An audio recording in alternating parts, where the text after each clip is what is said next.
तो दोस्तों स्टार्ट करते हैं स्टैट को। देखो आज से ना मैं आपके यहाँ से स्टैट भी करने वाला हूँ। स्टैट की भी मैं सारी वीडियोस न्यूमेरिकल यानी जो प्रैक्टिकल प्रॉब्लम्स है उसके साथ में सारी वीडियोस डालूंगा। यानी जितने भी स्टैट में चैप्टर हैं जो कि आपका क्लास 11th के लिए रेलेवेंट जो बुक है इकोनॉमिक्स की, उसके सारे चैप्टर डालने वाला हूँ, सारे नोट्स, उसके सारे क्वेश्चन, मैक्सिमम क्वेश्चन तो जितने हो सके मैं उतने कोशिश करूंगा कि सारे कॉन्सेप्ट क्लियर हो जाए। उतने क्वेश्चनों के अंदर क्लियर हो गया। और ये जो होगी ना, ये जो B A I think sorry BCom में जो मैथ लेते हैं ना, तो उसमें भी स्टैट आता है, तो उसमें भी आपकी हेल्प कर सकता है। ठीक है, तो वाले बच्चे भी इन वीडियोस को देख सकते हैं।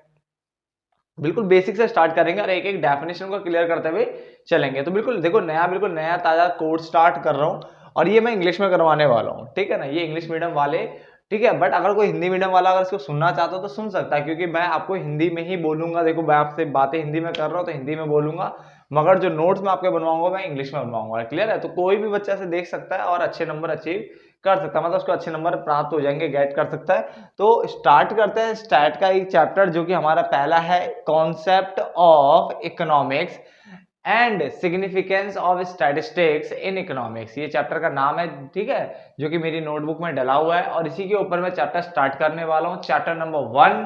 ठीक है, तो स्टार्ट करते हैं सबसे पहली डेफिनेशन से, जो कि बेसिक सी डेफिनेशन है। मैं मार्कर ले लेता हूँ एक जो मुझे यूज करना होगा इसके लिए। देखो सबसे पहली डेफिनेशन है, इकोनॉमिक्स है तो है क्या। क्लियर है, तो उसने बोला economics is the branch of social science. क्योंकि देखो मैंने आप अभी तक मैंने बहुत सारी वीडियोस जितने भी मैंने इकोनॉमिक्स की ओर बनाई, वहां पे मैंने बताया कि आप 9th-10th में आपके पास जो एसएसटी होती थी, यानी एसएसटी मतलब सोशल साइंस या सोशल स्टडी जो आपके पास जो बुक होती है सोशल स्टडीज करके, उसके बाद एक चौथा पार्ट होता था। क्योंकि देखो उसमें ज्योग्राफी था, उसमें हिस्ट्री था, उसमें सिविक्स यानी पॉलिटिकल साइंस था, और देन उसके बाद एक इकोनॉमिक्स भी होता था। तो इसका मतलब ये जो इकोनॉमिक्स है ना, उसी एसएसटी का ही क्या है, एक पार्ट है, उसी की एक ब्रांच है। क्लियर होता है, तो वही लिखा हुआ है, economics is a branch of social science, यानी उसी एसएसटी का ही एक ब्रांच है जो कि हेल्प करता है स्टडी करने में क्या, वेरियस इकोनॉमिक एक्टिविटीज। किसको स्टडी करने में मदद कर रहा है, वेरियस इकोनॉमिक एक्टिविटीज। अब ये इकोनॉमिक एक्टिविटीज क्या होती है मैं बताऊंगा, टेंशन मत लो, जस्ट अभी आ जाएगा थोड़ी देर में ही। अभी हम क्या बोल रहे हैं, ये इकोनॉमिक्स एक ऐसी ब्रांच है, इकोनॉमिक्स ब्रांच है किसकी, सोशल साइंस की ब्रांच है, जो कि हेल्प कर रहा है स्टडी करने में वेरियस इकोनॉमिक एक्टिविटीज, जो कि रिलेटेड है किससे, production, consumption and distribution. Clear हो गया, तो पहली डेफिनेशन हमने स्टार्ट कर दिया और अब इसके साथ ही हमारा चैप्टर भी स्टार्ट हो जाता है, और काफी आसान भाषा में, काफी आसान वे में हम इस चैप्टर को खत्म करेंगे, और पूरी स्टैट जिससे बच्चे डरते हैं, जिनके फॉर्मूले से बच्चे डरते हैं, सारा खत्म करेंगे। क्लियर है, अक्सर मैंने देखा है बहुत बच्चे ऐसे होते हैं जो कि थ्योरी तो पढ़ लेते हैं बट प्रैक्टिकल पोर्शन में भाग जाते हैं।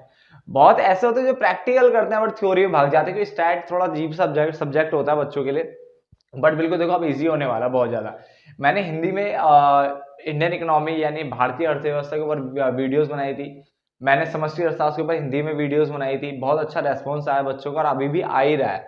तो मैं इकोनॉमिक्स में भी लेके और ये इंग्लिश में भी लेके आ रहा हूँ, फटाफट से इंग्लिश में भी इसको खत्म करते हैं और इकोनॉमिक्स को ना बिल्कुल निचोड़ देंगे, अच्छे से खत्म कर देंगे। क्लियर, चलो। तो इकोनॉमिक्स जो है ब्रांच ऑफ सोशल साइंस है, जो कि हेल्प कर रहा है स्टडी करने में वेरियस इकोनॉमिक एक्टिविटीज जो कि रिलेटेड है प्रोडक्शन, कंजम्पशन और डिस्ट्रीब्यूशन से। क्लियर हो गया, यानी इकोनॉमिक्स को डिवाइड किया गया, economics is divided into 3 parts, इसको तीन पार्ट्स में डिवाइड किया गया है। पहला है प्रोडक्शन, दूसरा है कंजम्पशन और तीसरा है डिस्ट्रीब्यूशन। तो आपको याद रखना है पेपर के लिए, अगर 1 नंबर में आया तो भी ध्यान रखना है और ज्यादा है तो भी ध्यान रखना है, प्रोडक्शन, कंजम्पशन और डिस्ट्रीब्यूशन।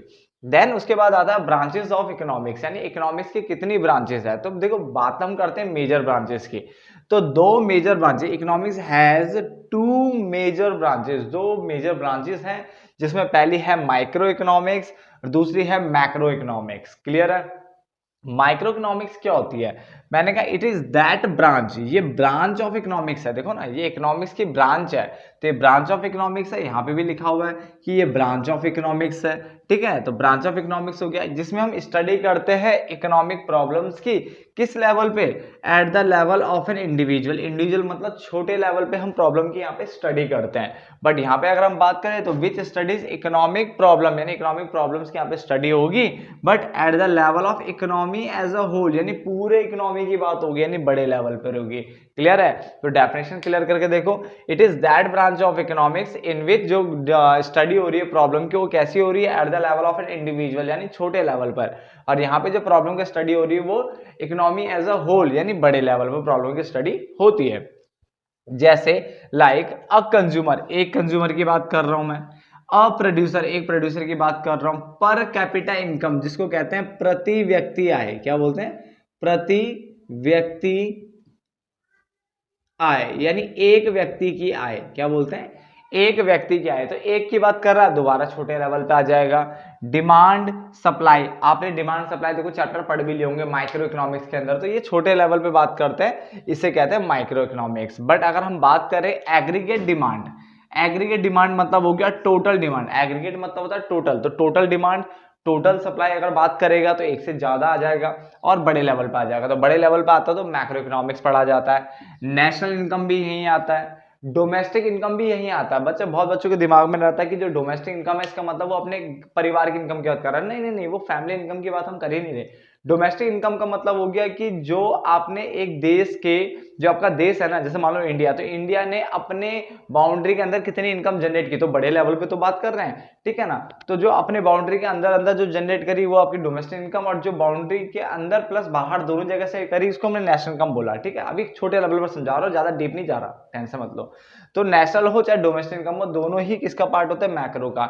एम्प्लॉयमेंट हो अनएम्प्लॉयमेंट हो, वो भी बात किसका होता है, मैक्रो का। क्योंकि आपने कभी ऐसे नहीं सुना होगा कि जैसे मैंने एग्जांपल देता भी हूं मैं इस चीज का, कि राम एक व्यक्ति है जो कि क्या नाम है भारत में रहता है, भारत में दिल्ली में एक जगह है करावल नगर, वहां पे वो रहता है। और करावल नगर में जो है वो तीसरा मकान, 20 नंबर गली में तीसरा मकान है उसका, और वो बेरोजगार बैठा है। कभी ऐसा सुना है डेटा कि यहाँ पे वो बैठा है तो वो छत के कोने में वो बेरोजगार बैठा है? नहीं, ऐसा नहीं होता। बड़े लेवल पे पढ़ा जाता है कि इस देश में इतनी बेरोजगारी है, इस राज्य में इतनी बेरोजगारी है, तो बड़े लेवल पे पढ़ा जाता है। तो उसको हम ये जो एम्प्लॉयमेंट हो चाहे अनएम्प्लॉयमेंट हो, दोनों ही बड़े लेवल के पार्ट है मैक्रो के। इन्फ्लेशन यानी जब आपकी गुड्स एंड सर्विसेज की कीमतें बढ़ जाती है, क्या होती है, गुड्स एंड सर्विस की कीमतें जब बढ़ जाती है ना, उसे कहते हैं इन्फ्लेशन। तो इन्फ्लेशन भाई साहब, अब मान लो पेट्रोल के दाम बढ़ेंगे तो भाई साहब सबके लिए बढ़ेंगे ना, कि मेरे लिए बढ़ेंगे खाली। अब मैं बाजार में जा रहा हूँ, मैं कह रहा हूँ भाई गोभी कैसे दिया, कह रहा है तुम्हारे लिए 5,000 रुपए की गोभी है, बाकी सबके लिए 50 रुपए की है। भाई ऐसा थोड़ी ना होगा। अगर 5,000 गोभी मेरे लिए तो सबके लिए भी 5,000 की गोभी होनी चाहिए, बात समझे ना। और सबके लिए 50 है तो मेरे लिए भी 50 होनी चाहिए। तो इन्फ्लेशन डिफ्लेशन क्या होता है, ये बड़े लेवल पे होता है और सबके लिए होता है। क्लियर हो गया? तो ये भी मैक्रो का पार्ट होता है। समझ में आ गया? बहुत सारे एग्जांपल हो सकते थे इसके। डन। तो इस वाले पार्ट में अभी तक हमने क्या पढ़ा, मैं एक बार रिपीट कर देता हूं। रिपीट इसलिए क्योंकि मैं चाहता हूं अभी इकोनॉमिक्स यहीं पे ही याद करो। तो सबसे पहला पॉइंट मैंने इकोनॉमिक्स बोला, मैंने कहा economics is that branch of social science. ये सोशल साइंस की वो ब्रांच है जो हेल्प कर रही है, which helps to study various economic activities जो कि रिलेटेड है प्रोडक्शन, कंजम्पशन एंड डिस्ट्रीब्यूशन। यानी इसका मतलब इकोनॉमिक्स को डिवाइड किया गया 3 पार्ट में, प्रोडक्शन, कंजम्पशन और डिस्ट्रीब्यूशन में। ब्रांचेस ऑफ इकोनॉमिक्स दो मेजर ब्रांचेस है, माइक्रो और मैक्रो। माइक्रो इकोनॉमिक्स वो ब्रांच है, दैट ब्रांच ऑफ इकोनॉमिक्स जिसमें प्रॉब्लम की स्टडी होती है इंडिविजुअल लेवल पर, नहीं छोटे लेवल पर। यहाँ पे मैक्रो इकोनॉमिक्स ये वो दैट ब्रांच ऑफ इकोनॉमिक्स है, ठीक है, जिसमें जो प्रॉब्लम की स्टडी होती है वो है इकोनॉमी एज अ होल, यानी बड़े लेवल पर होती है, ठीक है ना। यहाँ पे डिमांड सप्लाई, यहाँ पे एग्रीगेट डिमांड एग्रीगेट सप्लाई, यहाँ पे पर कैपिटा इनकम, यहाँ पे नेशनल इनकम डोमेस्टिक इनकम। लिख लो डोमेस्टिक इनकम भी लिख लो, ठीक है। यहाँ पे अ कंज्यूमर अ प्रोड्यूसर, यहाँ पे एम्प्लॉयमेंट अनएम्प्लॉयमेंट इन्फ्लेशन डिफ्लेशन यहाँ पे आ जाएगा। क्लियर है? अब सीधा सीधा क्वेश्चन जिसमें आप और बच्चों से आगे निकल सकते हो। कैसे? अगर पेपर में पूछा जाए एग्रीगेट कहां पे आता है, तो एग्रीगेट बेटा मैक्रो इकोनॉमिक्स में आता है। एग्रीगेट कहां पे होता है, एग्रीगेट का यूज मैक्रो इकोनॉमिक्स में होता है। बट क्या पेपर में अगर इस तरह से पूछना है क्या एग्रीगेशन सिर्फ मैक्रो इकोनॉमिक्स में होता है, तो आप बोलोगे नहीं, एग्रीगेशन दोनों में होता है, माइक्रो में भी होता है और मैक्रो में भी होता है। एग्रीगेशन दोनों में हो सकता है, एग्रीगेशन मतलब टोटल दोनों में हो सकता है। दोबारा बोल रहा हूं, एग्रीगेट्स का यूज वैसे कहां होता है, जनरली मैक्रो में। क्लियर है? बट अगर ये बोलेंगे क्या सिर्फ सिर्फ मैक्रो में ही होता है क्या, ऐसा नहीं है, यहां भी होता है। क्योंकि अगर आपने माइक्रो इकोनॉमिक्स पढ़ी होगी तो वहां पे आपने देखा होगा एक कंज्यूमर बोलूंगा तो यहां पे आएगा, भाई 2 कंज्यूमर बोलूंगा तो भी तो यही आएगा, 2 भी तो छोटा लेवल है, 10 बोलूंगा तो भी छोटा लेवल है, जब बोलूंगा पूरे देश के कंज्यूमर तब बड़ा लेवल है। तो पूरे देश के बोल रहा तब जाके टोटल हो रहा है, तो वो क्या है, मैक्रो का पार्ट बन रहा है। 2 कंज्यूमर बोला वो भी तो टोटल 1 है, 1 और 1 2, तो वो भी तो एग्रीगेशन है। तो यहाँ पे नहीं, छोटे लेवल पे एग्रीगेशन हो रहा है तो माइक्रो, बड़े लेवल पे एग्रीगेशन हो रहा है तो मैक्रो। समझा? तो एक बार पेपर में क्वेश्चन आया, इवन आपने बुक में भी देखना, बुक में भी शायद मैक्रो इकोनॉमिक्स के पहले ही चैप्टर में एमसीक्यू जो दे रखे हैं उसमें शायद लिखा हुआ है कि एग्रीगेशन सिर्फ और सिर्फ क्या मैक्रो में होता है। हम बोलेंगे नहीं, वो मैक्रो और माइक्रो दोनों में एग्रीगेशन होता है, बट जनरली जो एग्रीगेट यूज होता है वो कहाँ होता है, मैक्रो में। एग्रीगेट का यूज मैक्रो में किया जाता है, मगर अगर वो बोलेगा क्या सिर्फ मैक्रो में ही एग्रीगेशन होता है तो आप बोलोगे नहीं, माइक्रो में भी एग्रीगेशन हो सकता है, और माइक्रो में जो एग्रीगेशन होता है वो छोटे लेवल पे होता है, इस पे जो एग्रीगेशन होता है वो बड़े लेवल पे होता है। मैं इस पर इसलिए जोर दे रहा हूँ क्योंकि किसमें बच्चे फंस जाते हैं। ठीक है, चलो यहां तक नोट डाउन करो, फिर आगे बढ़ते हैं। तो आगे बढ़ते हैं अब। ठीक है, टाइप्स ऑफ एक्टिविटीज की बात कर लेते हैं। तो हमारे पास देखो दो तरह की एक्टिविटीज होती है, एक होती है इकोनॉमिक एक्टिविटीज, दूसरी होती है नॉन इकोनॉमिक एक्टिविटीज।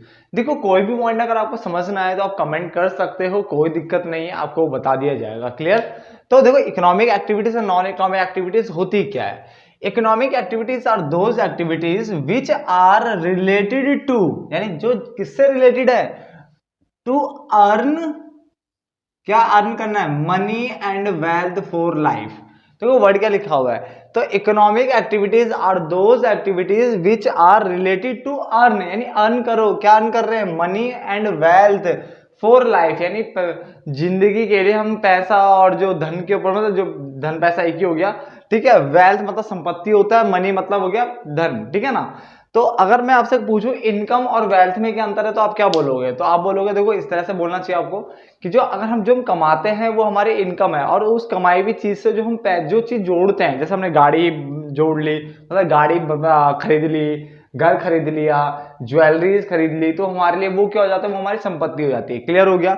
तो वेल्थ मतलब संपत्ति, यानी जो हम अपनी इनकम को बचा बचा करके क्या करते हैं, बनाते हैं, और दूसरी तरफ इनकम जो हम अर्न करते हैं। तो उसने बोला economic activities are those activities which are related to क्या, earn money and wealth for life. But अगर हम नॉन इकोनॉमिक एक्टिविटीज की बात करें तो यहाँ पे लिखा हुआ है non economic activities are those activities which are not related to money and wealth for life.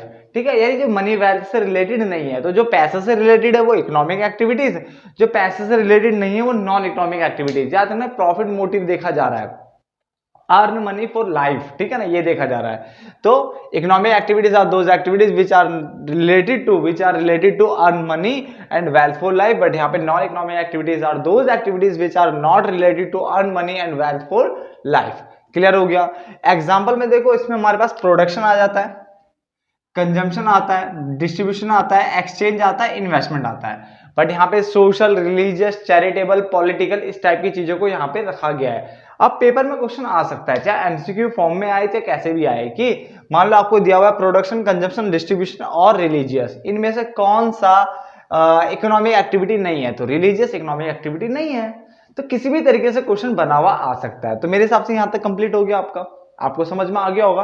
काफी आसान लैंग्वेज में मैंने आपकी इकोनॉमिक्स को खत्म किया हुआ, हिंदी में भी, और मैं अभी इंग्लिश में भी खत्म करने जा रहा हूँ। क्लियर? बात करते हैं कंज्यूमर की। तो अ पर्सन हु, कंज्यूमर कौन होता है, कंज्यूमर वो बंदा जो कंज्यूम कर रहा है।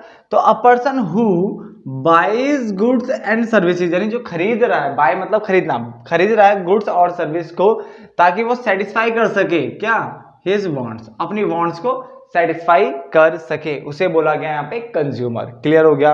आगे आता है कंजम्पशन क्या होता है। बट कंज्यूमर हमने पढ़ लिया, बट कंज्यूमर की अगर हम बात करें तो कंज्यूमर है तो है क्या, सॉरी कंजम्पशन है तो है क्या, तो कंज्यूमर हमारा हो गया। अब कंजम्पशन की बात कर रहे हैं, तो it is the process of, ये वो प्रोसेस है ऑफ यूजिंग अप यूटिलिटी, आप यूटिलिटी का यूज कर रहे हो। यूटिलिटी मतलब होता है वांट सेटिस्फाइंग पावर, यानी वांट को, इच्छा को सेटिस्फाई करने की पावर को यूटिलिटी बोलते हैं। जैसे रोटी की क्या यूटिलिटी है, कि वो भूख को शांत कर देती है। पानी में क्या यूटिलिटी है, कि वो प्यास को बुझा देती है, प्यास को बुझा देती है। ठीक है ना। तो इसने बोला ये एक ऐसी प्रोसेस है जिसमें यूज अप किया जाता है, यूजिंग अप यूटिलिटी, किसकी, यूटिलिटी वैल्यू को यूज किया जा रहा है, किसकी, गुड्स एंड सर्विसेज की, फॉर, क्यों, ताकि सेटिस्फाई कर सके, that satisfaction of our wants. ठीक है, तो उसको क्या बोला गया, कंजम्पशन बोला गया है। यहां तो कोई दिक्कत नहीं। ठीक है, आप कंजम्पशन की दूसरी डेफिनेशन भी लिख सकते हैं कि difference between income and saving is called consumption. इसको हम क्या कहते हैं, कंजम्पशन कहते हैं। अब मैं इसको ध्यान से आपको समझाता हूं, देखो है क्या, बात करते देखो यहां से, दोबारा देखना मेरी बात। कंज्यूमर बोला है, तो कंज्यूमर कौन है? कंज्यूमर वो बंदा जो बाय कर रहा है गुड्स एंड सर्विस ताकि सेटिस्फाई कर सके अपनी वांट्स को। क्लियर है? बहुत सारे बच्चे ने कंज्यूमर कस्टमर में ना फंस जाते हैं। कस्टमर क्या है, कंज्यूमर क्या है?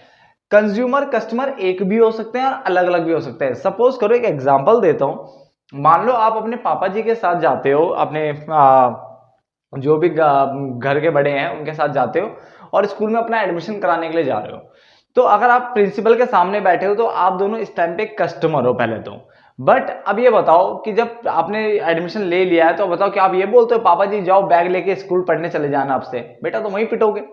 क्यों? क्योंकि स्कूल में दाखिला तो आपका करवाया जा रहा है ना। तो इसका मतलब क्या हुआ, दोनों पहले कस्टमर थे मगर अब स्कूल में पढ़ना बच्चे ने है, तो इसका मतलब कंज्यूम कौन करेगा? बच्चा। तो स्टूडेंट जो बच्चा है यानी आप जो हो गए वो आप क्या हो गए? कंज्यूमर। अब पापा कहते हैं खाली कस्टमर। क्लियर है? तो कस्टमर, वो कस्टमर देखो कंज्यूमर हो भी सकता है और नहीं भी हो सकता है, जैसे मैंने अभी आपको एग्जांपल दिया है ना। तो यही यहाँ पे आ रहा है, जैसे मान लो मैं एक दूध की थैली लेके आता हूँ बट मैंने दूध नहीं पिया, मेरे भाई ने दूध पिया, तो इसका मतलब मैं तो कस्टमर हुआ था खाली, कंज्यूमर तो वो हो गया है ना। तो कंज्यूमर कौन है? कंज्यूमर वो बंदा होता है जो क्या कर रहा है, बाय कर रहा है गुड्स एंड सर्विस ताकि अपनी वांट्स को सेटिस्फाई कर सके, अपनी वांट्स को सेटिस्फाई कर सके, उसे कंज्यूमर बोला गया है। क्लियर हो गया?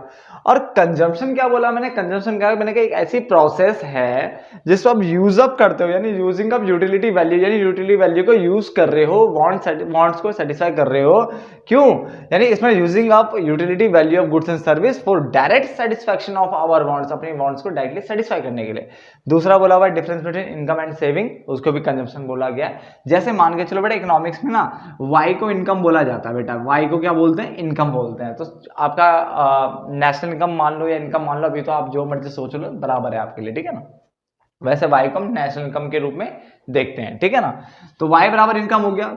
तो मैंने बोला जो वाई होता है ना बेटा वो सी प्लस एस के सम के बराबर होता है।